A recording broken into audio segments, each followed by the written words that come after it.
Hey guys, what is up? I'm going to show you actually a couple fights I had with Jinsuke. This is actually the very first time that I fought him. You can tell because I'm opening the door.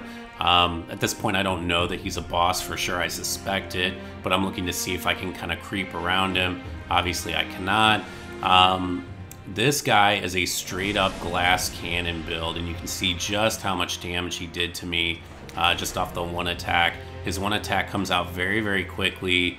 And so really you need to just sit on that attack and wait for it and just deflect at the moment that it comes out. And you can see here, I've almost busted his posture. This is my very first fight against him. I felt a bit emboldened by the fact that I'd taken down one of his, I think, death markers or whatever they're called. But then I got pretty sloppy. So when you heal against this guy, you want to make sure that you're at a substantial distance, because if he attacks you right after you heal, he's going to take off more damage than you gain from your healing from your gourd. I decided to go ahead and resurrect here since I'd already taken off one of his markers and he cut me down the moment I respawn. So the key with this guy is you have to play tentatively. I fought him probably 6 times, something like that, and you can see me. I tried a number of things like sugars. I tried some of the prosthetic tools. I generally do not care for the prosthetic tools that much. There's nothing wrong with them, and in certain fights, like against the beasts, they can come in really handy. But just as a general playing style, I generally do not use them very often. But the key to this guy, stay assertive.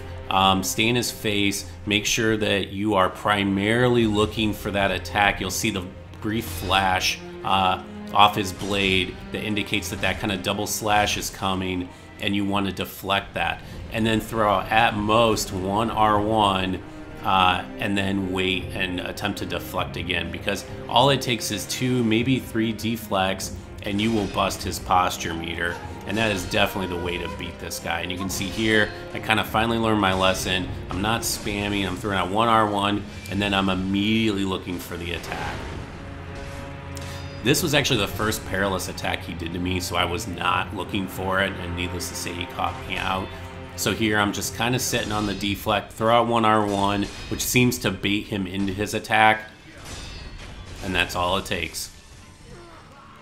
So the lessons I learned, and interestingly, you can see here, it actually, this fight got the attention of some of the enemies in the level that I'd already beaten. But you wait for the flash, deflect, do not spam R1, abuse his posture, it breaks very quickly, and make sure you're healing at a comfortable distance. Okay, so this is gonna bring us to Genichiro.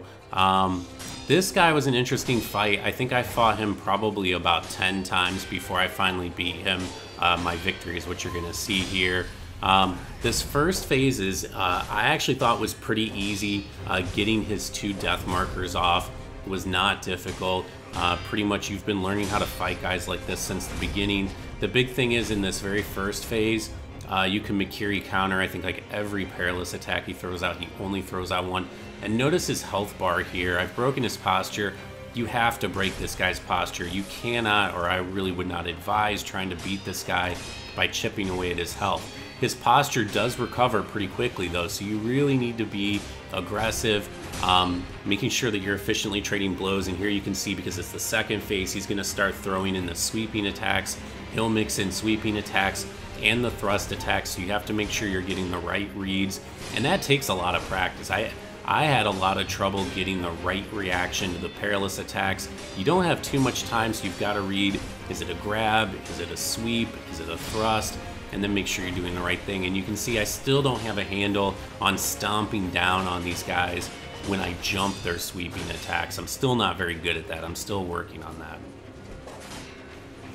But staying aggressive, trading blows, either attacking or blocking his attacks.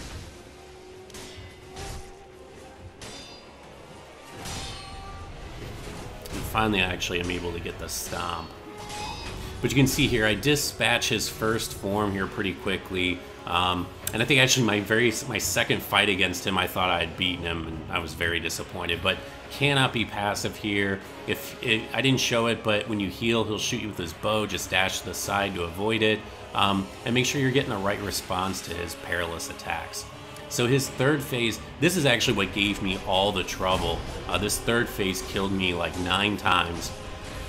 So I learned something right here that lightning attack, I thought that the R1 was just to attack. I didn't realize that the R1 is a critical component to avoid getting damaged. So you jump to get to like attract the lightning, but then you have to press R1 before you land to actually discharge it. Otherwise, you still take the brunt of the attack. And there you can see I misread the perilous attack, took a ton of damage from the thrust attack.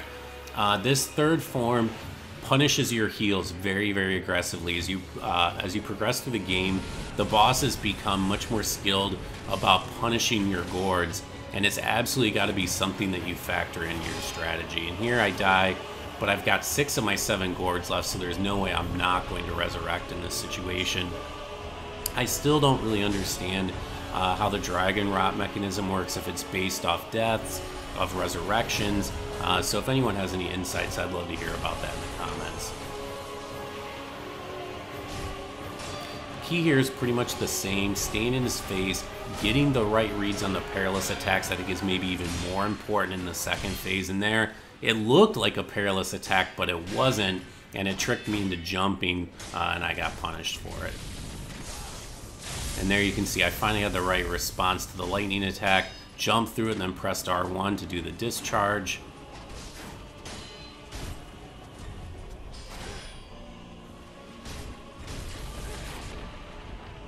It's really just about tying like 3 or 4 skills together.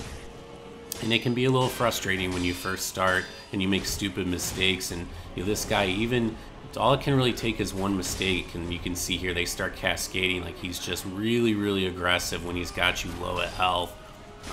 So don't panic heal either. That's a big mistake.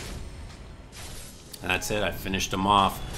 Good luck to you guys. I'm going to summarize it here with what I see is kind of like the keys to victory here, just as I've done for the other phases. So specific to his third phase, some of the same rules again. Jump to avoid the lightning and press R1 to discharge it. Be extremely cautious when you're healing. He loves to punish heals, specifically in the third phase. Make sure you're giving the right response to the perilous attack and stay aggressive and get good. Well, guys, I hope you enjoyed this. Thanks for stopping by.